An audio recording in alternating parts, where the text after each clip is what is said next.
এই খাসির ওজনটা মাপবো এবং আমি এই খাসির মধ্যে কতটুকু মাংস, তার জন্য দেখেন আমি কীভাবে কী কাজটা করি। এটা আছে আপনার 25, দেখেন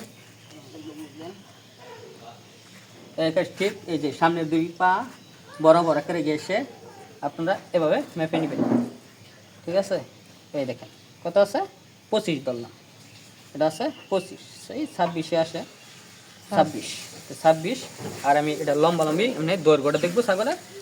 দৈর্ঘ্যটার জন্য অবশ্যই যে আপনার সামনে যে পাড়া এই যে দেখেন এই গলার একটা হাড় আছে, এই সিনার হাড়, সিনার তল থেকে এই যে একের পিছন আরে তার ব্যথা দিব না রে।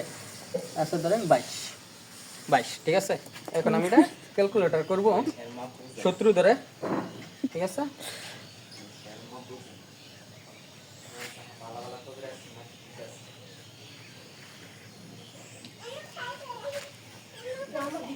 এখন আমি দৈর্ঘ্য পাইছিলাম 22 আর বের পাইছিলাম 25, এই 26 ইন্টু 22